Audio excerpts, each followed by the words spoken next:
Hello, everyone. You are very welcome. Today's Link and Learn webinar on academic motivation, a topic that has been a talking point for many years. I'm Tom Pollock. I'm the commercialization manager at Learnovate, and I'm delighted to be hosting today's event. Before we get into today's topic, I would like to remind you of a couple of tools to ensure this event is as inclusive and collaborative as possible. First, there's an option to add subtitles if you desire. Simply click the CC button at the bottom of your screen. Also, you can ask questions at any time in the chat, and one of our speakers or Learnovate colleagues will be available to have a conversation. Additionally, we're running a poll in relation to today's topic, which you can view by clicking polls at the right of your screen. We are asking people, what type of motivation do you think students rely on most? So go ahead and click that whenever you want. And before we kick off with our keynote, I just want to tell you a little bit about Learnovate and what we do. Some of you will already know us, and for some of you, this will be new information. But we are an Enterprise Ireland IDA-funded technology center hosted by Trinity College Dublin, with over 14 years of industry-led research on the future of work and learning. As a center, we have two key objectives. Firstly, to be membership-led, and secondly, to have research impact. Our industry membership continues to grow. We currently have about 95 members in our Learnovate community, and we place a huge focus on industry engagement with an annual calendar of events, including exclusive member-only events. And you can see from the highlights video that we just showed from Learnovation 2024, we do host an annual Global Learning Summit in the Aviva Stadium, and this year it will take place on the 9th of October. Hope to see many of you there for a great day of thought leadership, insights, and of course, lots of networking. So every month, also, you can find out what's happening in the world of work and learning through our monthly Inside Learning podcast, our Momentum newsletter, and the latest research on our website. So if you're interested in becoming a member of Learnovate, don't hesitate to reach out to us via our website and set up a conversation. So now, on to our keynote from Peter Gillis, who's innovation lead at Learnovate, and he is going to take us through his research into academic motivation. Welcome, Peter. Thanks, Tom. Good afternoon, everybody, and thanks for joining me. I hope it's as pleasant weather wherever you are in the world. So this afternoon, I'd like to share some of our research with you. We bring a lot of varied topics to these Link and Learn sessions, so we thought we'd just maybe bring you through one of our own research projects, which is ongoing at the moment. And I think it's important to understand that at Learnovate, our research projects as an applied research center look not only to probe deeply into problems, but also to take forward solutions through research. And that's really important in terms of what I want to talk to you about today. So this is a substantial research project we undertook, but it's also about where we'd like to think we can move forward with a solution that can have impact in the real world. So I'd open up with Gonzalez et al.'s quote there, and you can see it's as recent as 2025. And, you know, it's a perennial, to be honest with you, that as students move from that second level into a higher level, it's a massive period of change for them. And you can see there realistically what we were focused on with this research is what you see at the end, that for institutions, motivation is one of the most prominent challenges for undergraduates coming in. And that's the focus of this research. It's focused on the motivation of undergraduate students joining higher education. A couple of statistics. We can see here that full-time undergraduate freshmen have a dropout rate of 23.3% in the United States. Looking to OECD countries, the average is 20% who start tertiary fail to complete them. And to bring that in to the Irish situation, we have this figure from as recent as 22-23 of a 15% non-progression rate for new entrants into third level education. So these are big numbers when we think about it, you know, when we think about how many students are moving on into third level. and certainly a problem we should be looking to address. The research also shows us that when undergraduates drop out, it does have negative effects, not just for the student, who obviously from a psychological perspective suffers, but also the institution itself. From a revenue and reputation perspective, that student gone out of first year means there's a hole in the subsequent years of that program. And of course, society, and in most countries today where there's a scream out and a fight on for talent, losing that talent moving into the labor market is also a challenge. So I think when we look at the figures on the previous slide and we look at the implications, we can see this is a challenge that really is worthy of research.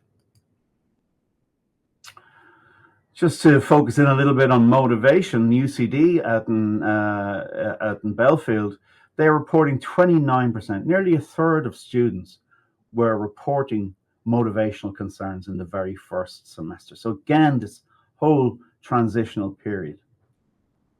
But if we dig into the research, Balk et al. Say that it isn't just a snap decision. From their research, it's a process. And you can see it starts off with this idea that I don't fit here, this idea that I'm not sure this is for me. And that brings on a period of thoughts of quitting or possibly changing. Having done that, there's a period of deliberation where they think about the implications of this decision. Maybe they go off then and they do some information search as to what implications there are of any decision, and ultimately arriving at a final decision. Now, the two things we can take out of this research is first, that it's not, as I say, a snap decision, but also that it's very psychological in its structure. We can see that there's a lot of thought, deliberation going on here. But it also, from a positive perspective, means that there is time to intervene, because this is a process that happens over time. So there is time for us to try and intervene and see if we can help these students. So I suppose we really should start with a theory of motivation. And obviously there are a myriad of definitions of motivation out there. But this one's from Shunk, and Shunk is very closely associated to the world of education and learning.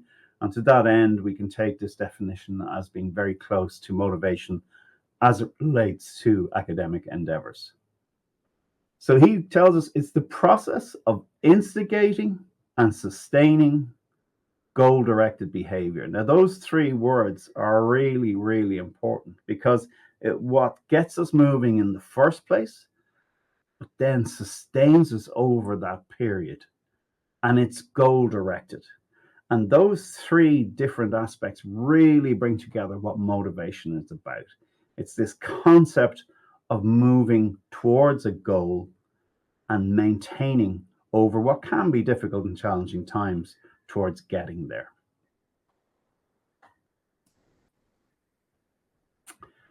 Irvine has actually developed a framework for comparing the myriad of theories that are out there in relation to motivation, specifically as it relates to education.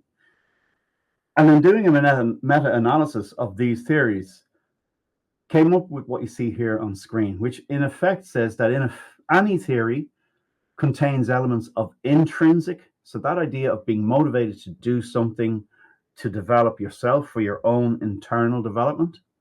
Extrinsic, where it's the idea of being motivated to achieve some other goal.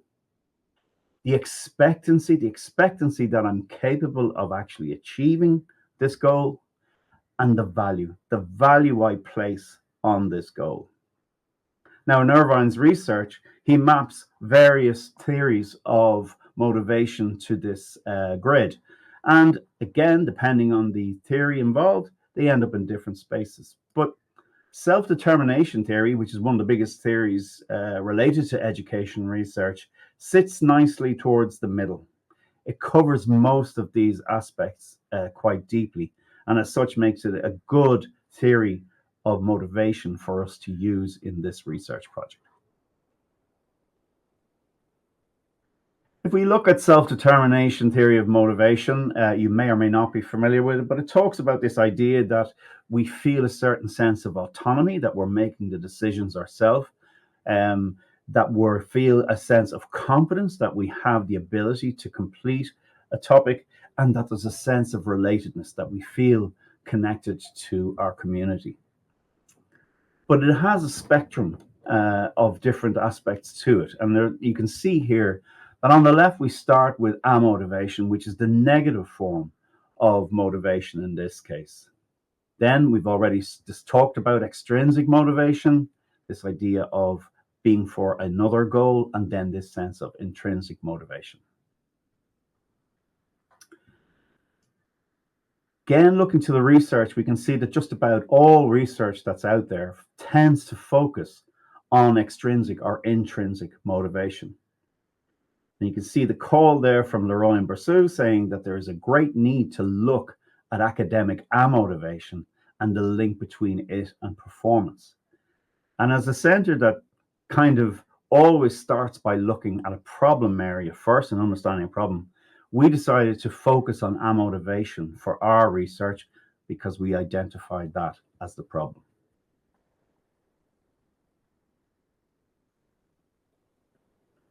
So academic amotivation is actually a multi-dimension construct within itself. And it consists of these negatively internally held beliefs. And those negatively held beliefs tend to be about, I don't have the ability to do this. I can't put the effort into it. I don't value the outcome. And the tasks are not appealing to me. So these 4 different components all combine in different levels to make up academic amotivation.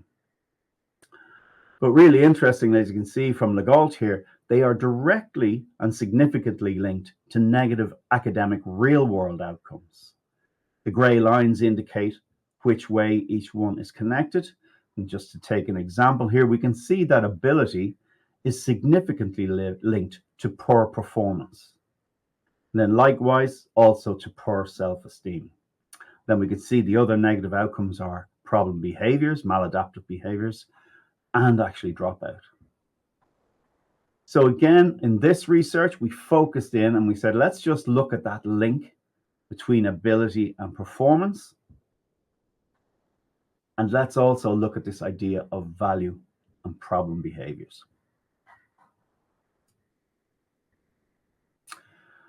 In looking to the research, we'd already decided to look at motivation as our topic. And as we see from the earlier slides, it's identified as very much being a strong problem area. Most of the research on amotivation that is out there tends to be topic-led. So a lot of the research is related to physical education and second language learning. To have impact at a wider scale, we sought to see if we could tackle amotivation at a module level, and that module basically being independent. We could use this to work with any module within a program. And as we mentioned, can we see a link to real-world performance? And in the research, we saw a meta-study of 92 motivation studies relating to performance actually didn't even feature the word amotivation. So definitely an aspect underserved. For the research, we were open in terms of which sort of aspect of intervention we might take. But in thinking about doing some more research, what emerged was the whole idea of behavioral economics and the idea, the concept of nudges, which you probably are familiar with from the likes of real world interventions related to politics, etc. And nudges are these short little messages that preserve the freedom of choice for people, but try and direct that choice of behavior. So we decided to combine amotivation with nudges. We saw evidence that profiling individuals using data-driven methodologies had been used before by using indicators from virtual learning environments, and we sought to pursue this because we thought in terms of having scale and impact, it would be good if we could get indicators without a need to engage with individual students. While we saw evidence of VL indicator measures, none related to actually trying to measure their amotivation level, which meant we could personalize our interventions if we could do this. And finally, when it comes to these nudge messages, ensuring that the messages themselves have the same rigor as everything else we're doing with this research. So they were designed in line with Keller's ARCS theory of instruction linked to motivation, ARC standing for attention, relevance, confidence, and satisfaction. So this was the playing pitch for which we were undertaking our research. And this here is the intervention model, and I'm not going to talk you through the entire intervention model because you can probably not read it anyway, but I will talk about the process that we went through, and this is the model that was used over 3 separate experiments over the course of the project. But I would like to draw your attention to one aspect to it, which is this. We came up with the concept of a lecturer toolkit. If we want this to be effective and impactful at the module level, and also for lecturers not to feel that this was something being done to them, that they could be involved with it, we involve lecturers in terms of developing the lecture toolkit, the nudges. But what we didn't want was something that would be onerous on them. So the toolkit comprised of a support mechanism to help them craft these nudges in line with ARCs and related specifically to the module. So it comprised examples, it comprised a short paragraph or 2 on how they might approach it. But summing it up, you can see here a message from the toolkit. If you're relating the message to ability, it could be helpful to think about what were the hard areas, what were the things people struggled with, and what sort of strategy would you recommend to new students that they could deal with this. So what you can see here is, this is an actual nudge from the experiment. The end of semester assessment is very similar to the weekly mini quiz questions you've been doing. So study your feedback you've been provided on those, which will help you with the end of semester. So again, don't forget, this is focused towards those who are suffering from ability and motivation. They don't believe they're able.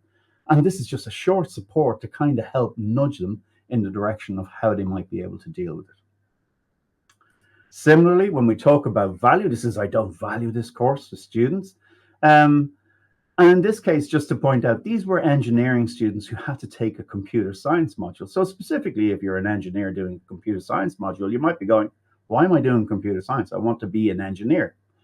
So in terms of the support, we say to them, can you focus on the near-term value of completing this module?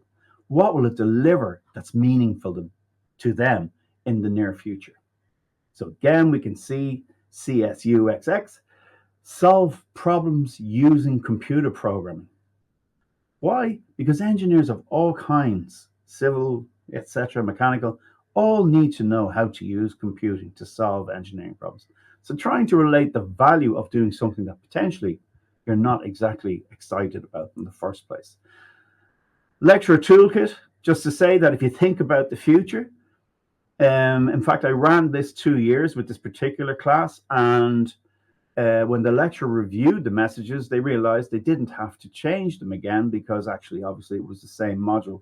So actually, once a lecturer has spent a little bit of time developing out these messages, they sit in a database and actually probably just need to be monitored rather than completely changed every year. Again, all with the idea of having a light but co-created impact through the lectures.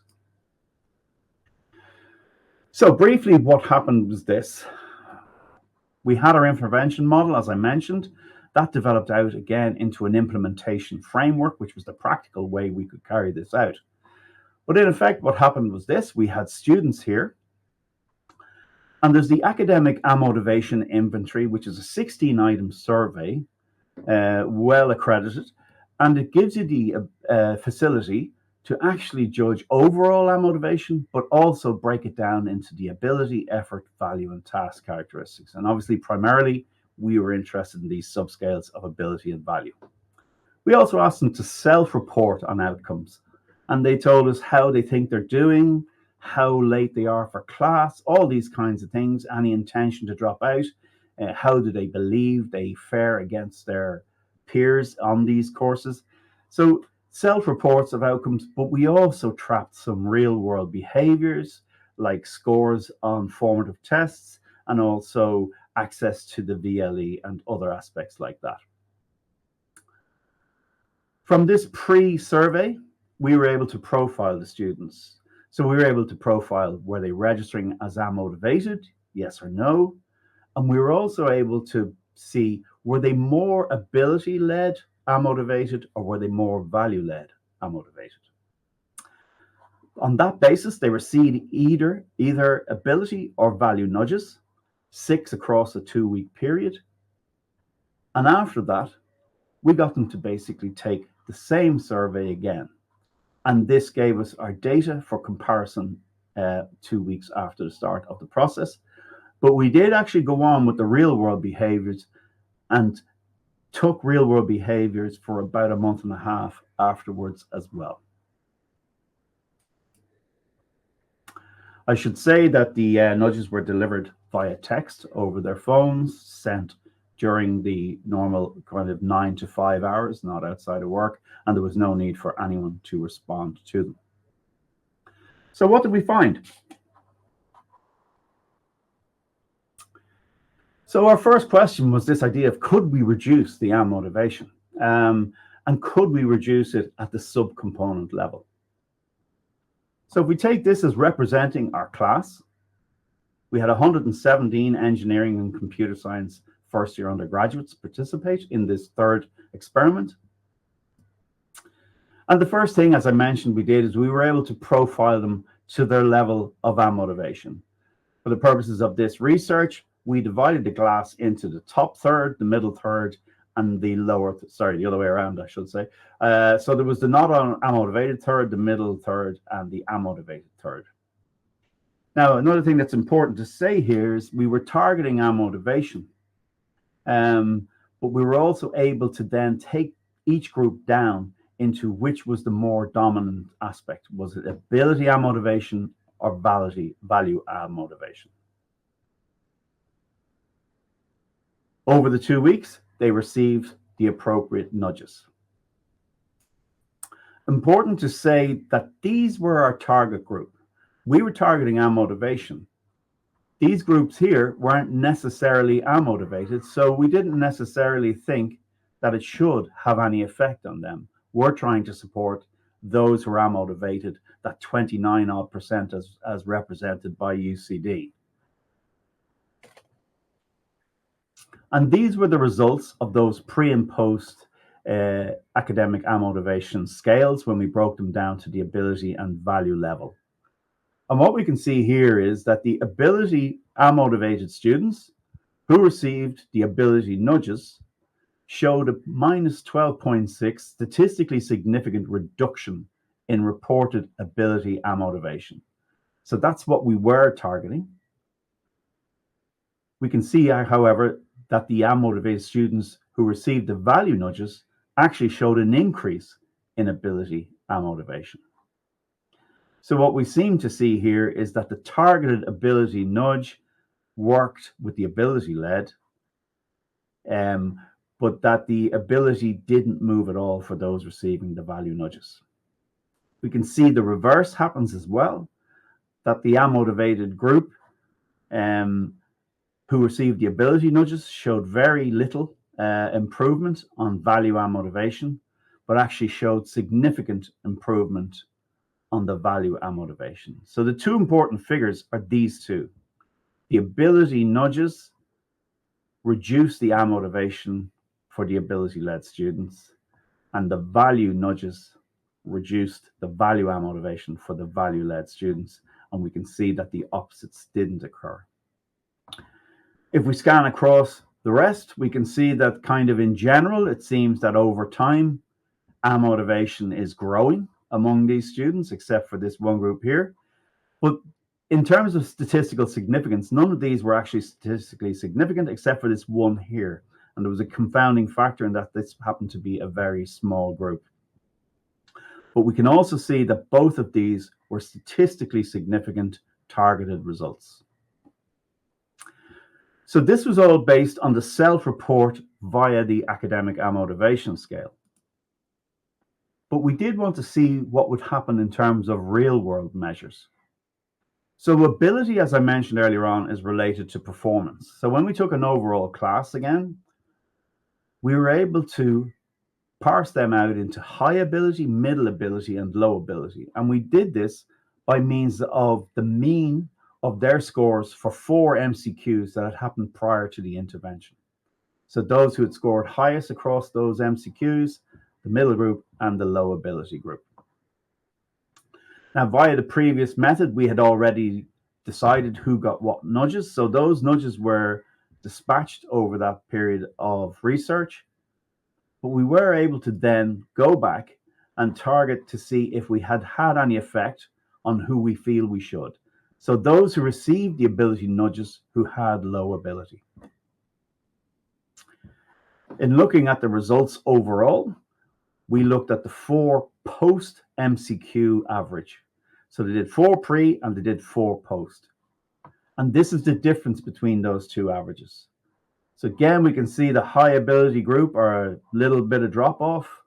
Middle group kind of, again, similar small amount of drop off and a very small gain. But once again, the target increased by 14.26% between pre and post average. Now also, this is a really interesting group for us because they're both low ability, but these ones received the value nudges. And while they improved, we can see it was less than half the improvement reported by those who received the ability linked to performance nudges.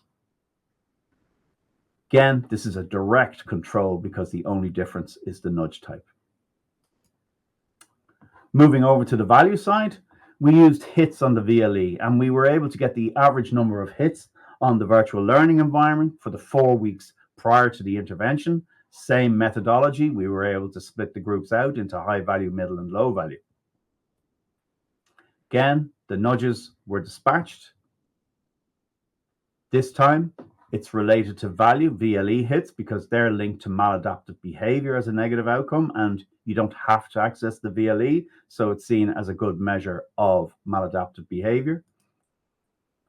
And once again, what we can see is that over the course of the following 4 weeks access to the VLE after the intervention, just about every group is showing less hits on the VLE, with the exception of those who received the value nudges, with a 19.5% increase.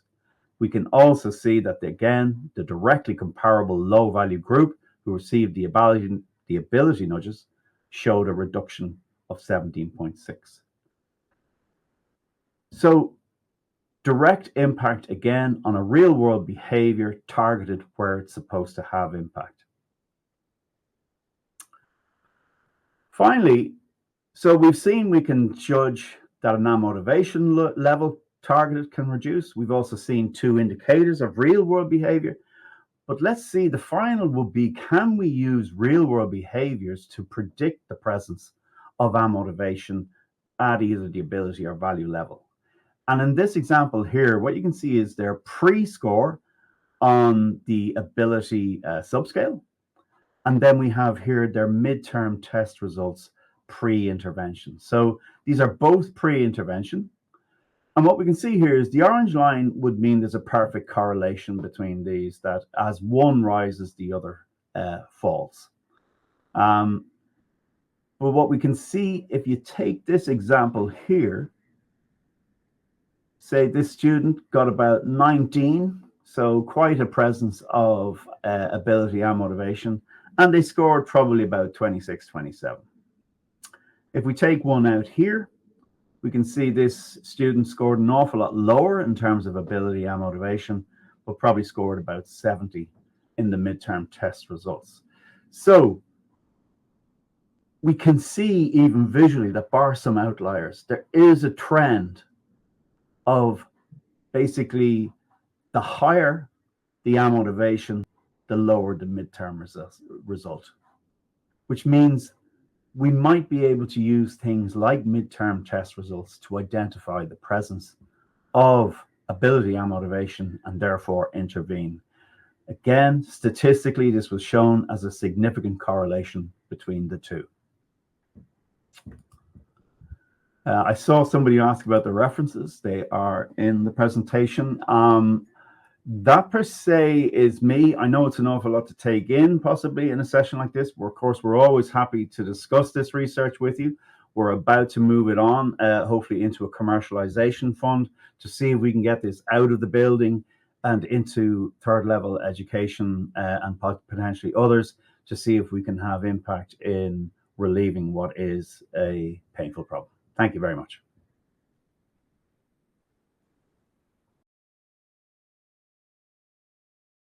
We can all use some lessons from that in our lives. But if you are an educational institution or someone who delivers tools for them and you're interested in this, please do reach out to us. We, as Peter said, we are eager to move this on into a more commercial product. So in the meantime, I am now delighted to introduce our panelists for the panel discussion, Unlocking Student Motivation.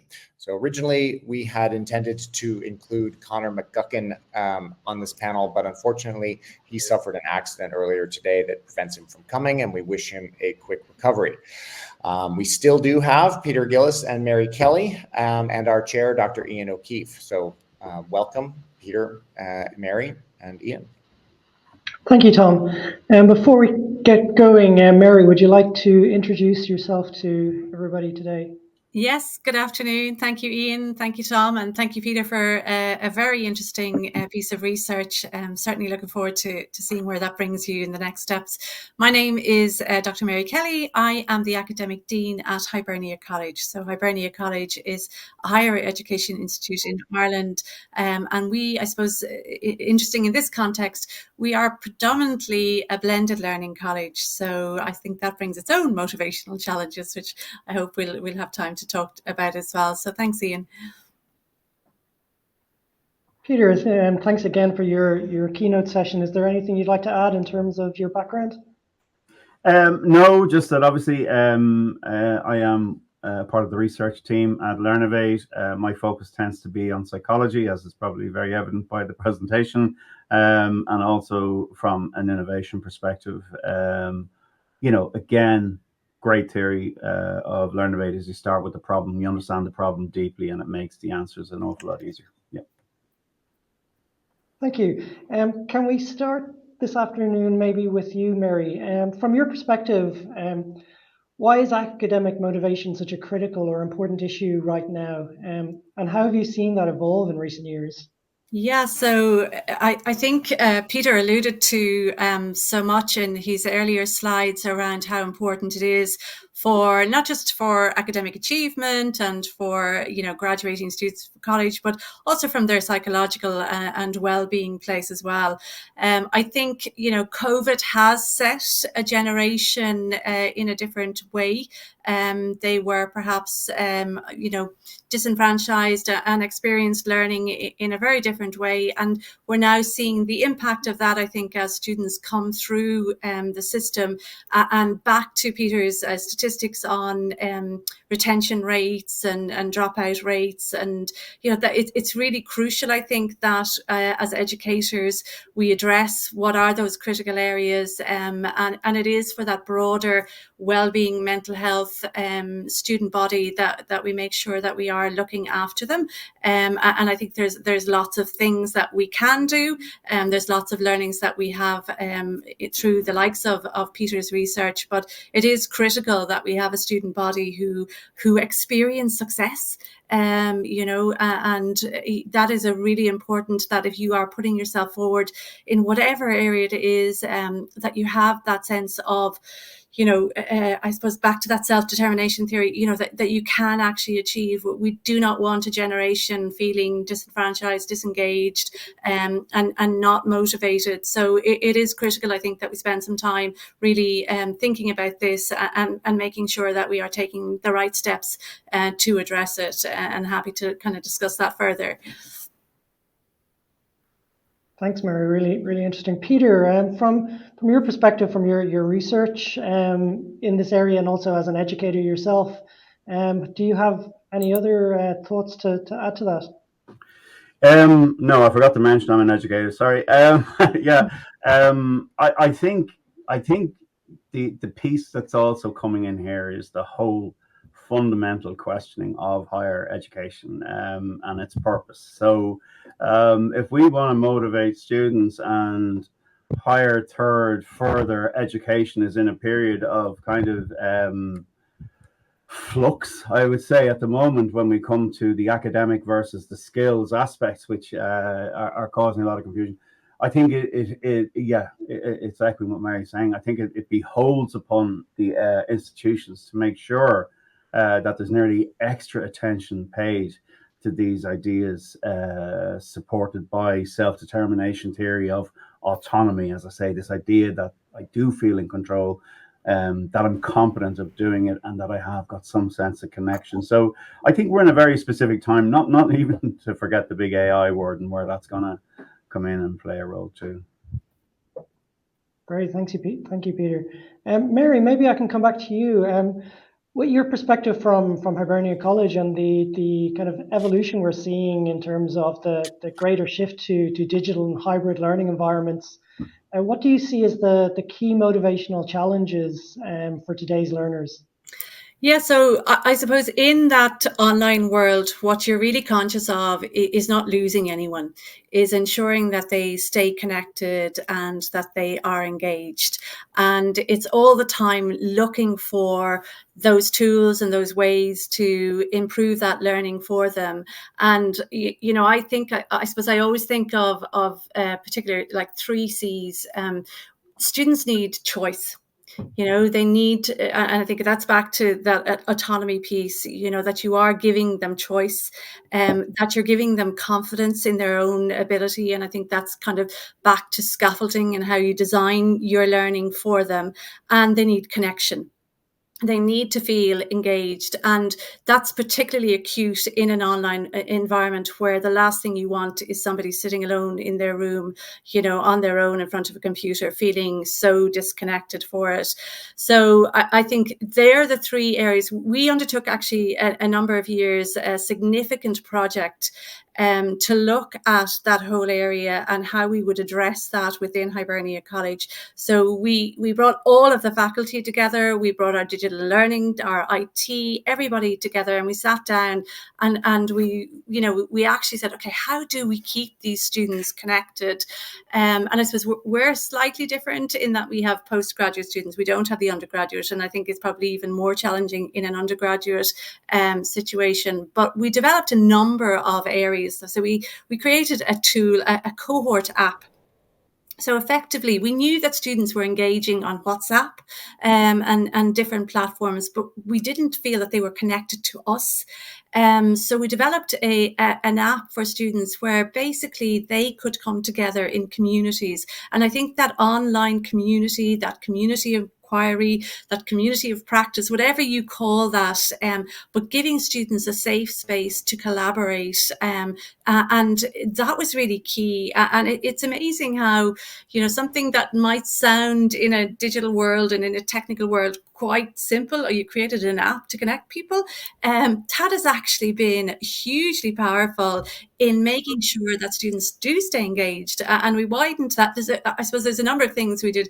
We allowed students to create that themselves. We weren't in it, so that we weren't policing it. We weren't looking at it, but they had an opportunity to connect with each other because our students are geographically spread as well. So I think that was really important.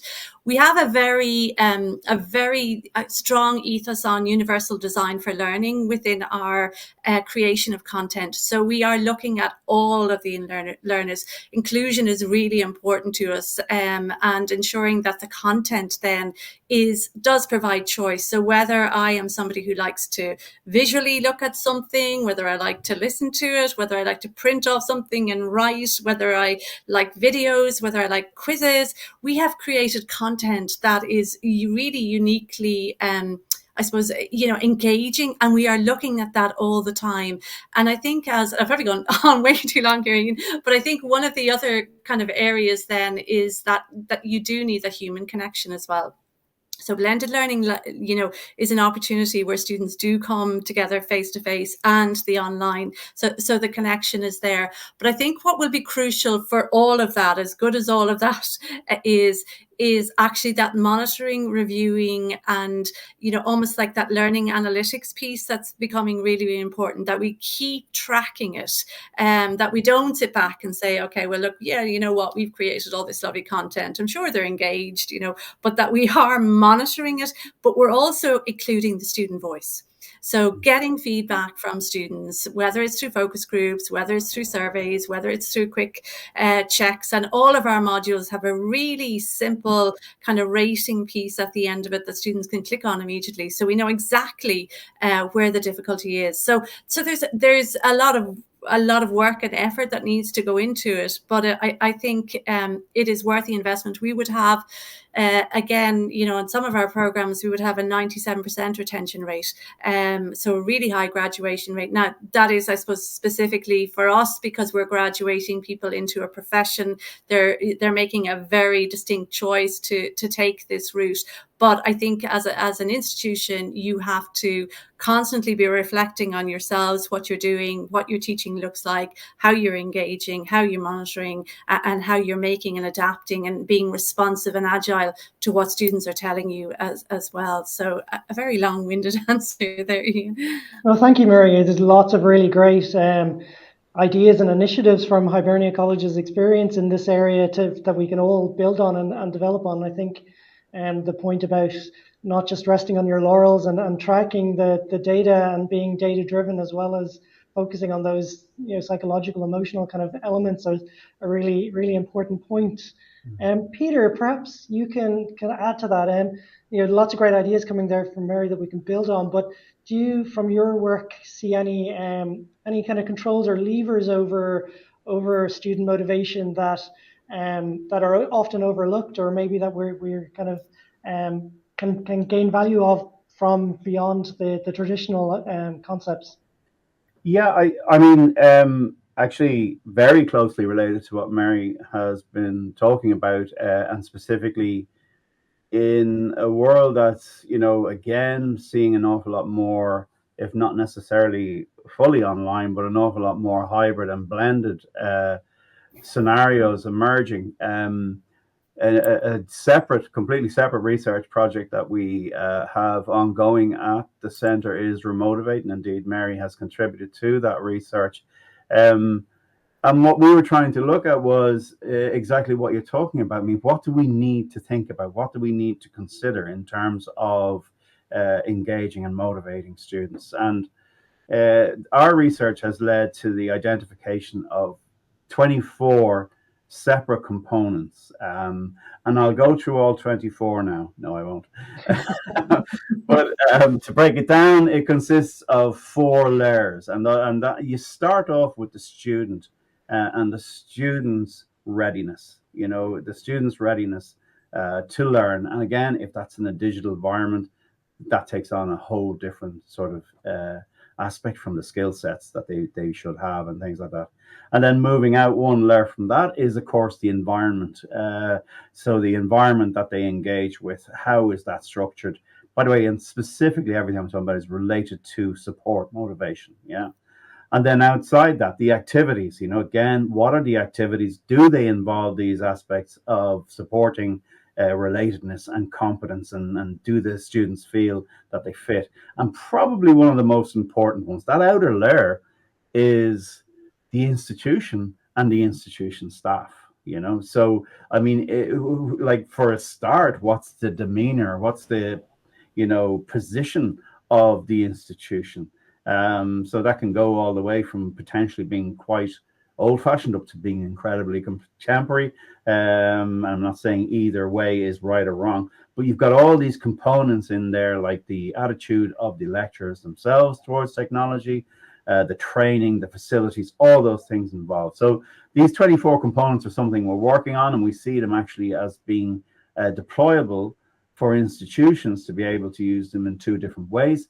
One, to evaluate where they're at right now across these 24 components. It's a framework, but also by the way we're structuring this framework, to give them prompts about how to address each of those 24. So what I suppose, Ian, the short answer is that it's a multifaceted framework that needs to be put in place to support students, and we really need to focus on that. Yeah. Right, I think that a lot of the points that we've been talking about have led us down that, the technological environments that students are living and working in, and Mary, the work that Hibernia College have done in recent years in terms of creating environments and spaces for students to engage in. For the rest of us, maybe from your experience, you can suggest some of the big opportunities that exist for technology to support students and motivation. Mm-hmm.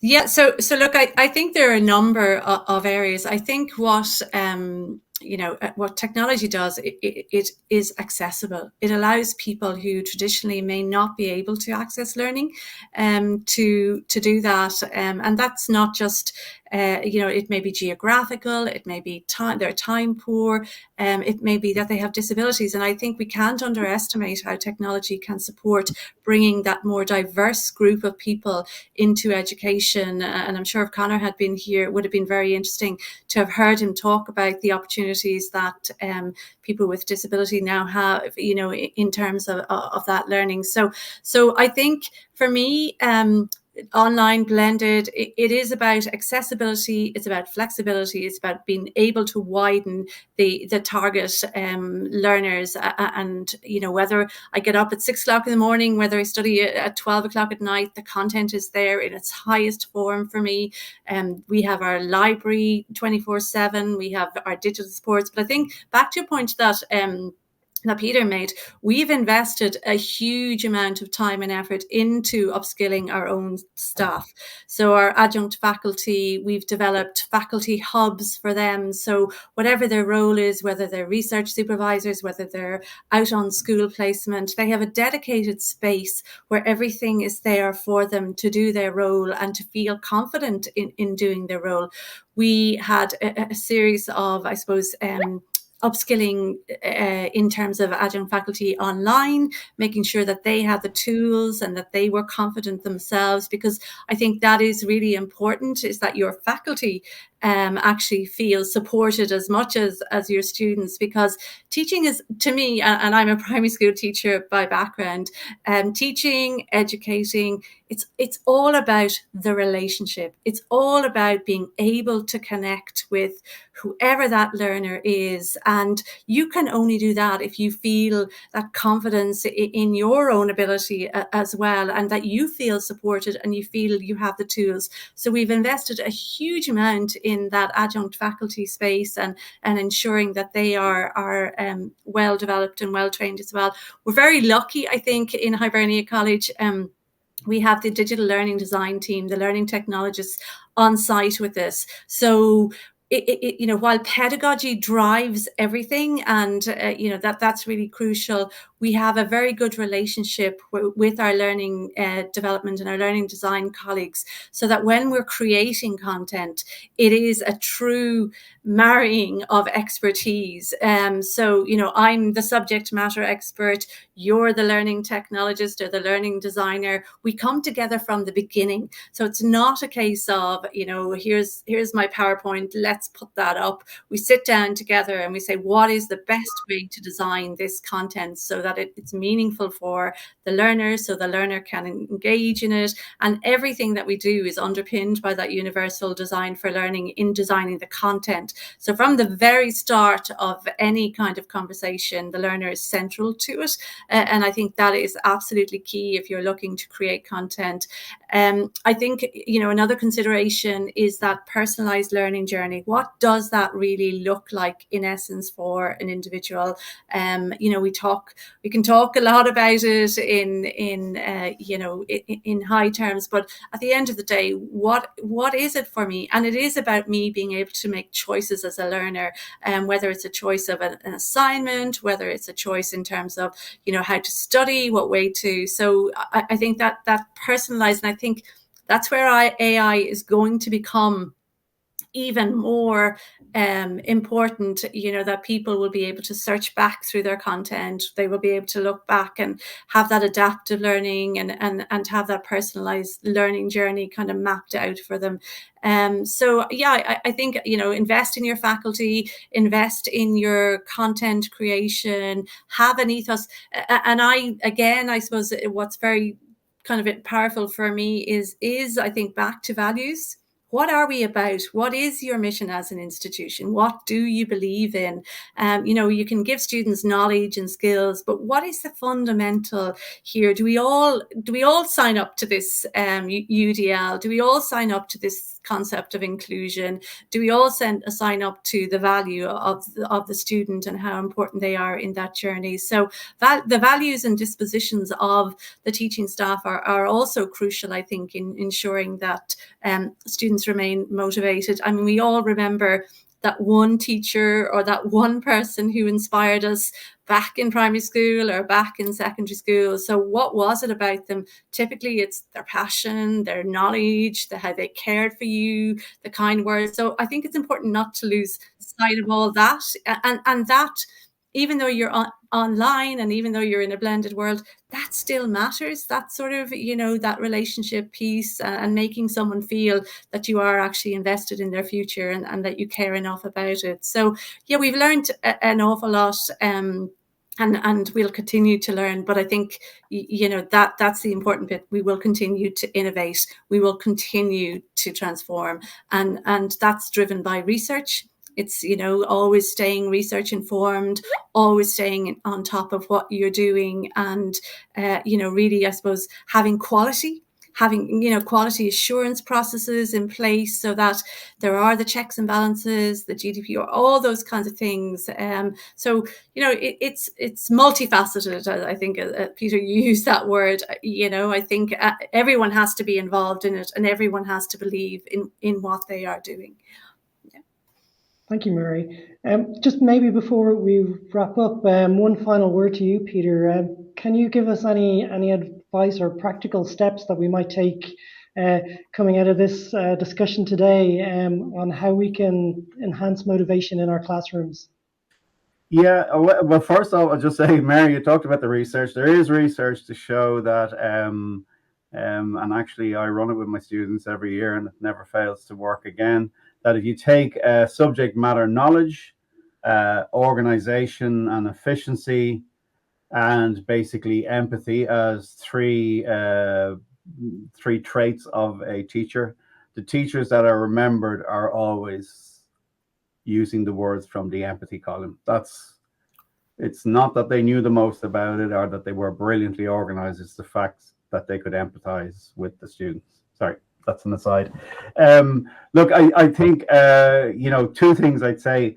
First is realistically to understand at the most basic level, Mary's 3 C's align exactly with self-determination theory. It's that idea of autonomy, some sense of I'm not just doing what I'm told.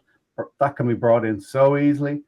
Competence, again, I saw active learning coming up there on the chat, a great way of sort of getting that going and also of getting relatedness going. So this idea of I'm not in this on my own and can work with others. So yeah, from a motivation point of view, they're not difficult to start moving in any teaching environment. Secondly, I would just say to people, I think and find it useful to distinguish between engagement and motivation. So if we take everything I've said about motivation, it's really the why. It's the why I bother in the first place. But engagement is that kind of more how. It's the how I actually, behave in relation to it. And it's more about things that institutions can help, like sort of the level of academic challenge, the collaboration levels, the student and the faculty, how they interact.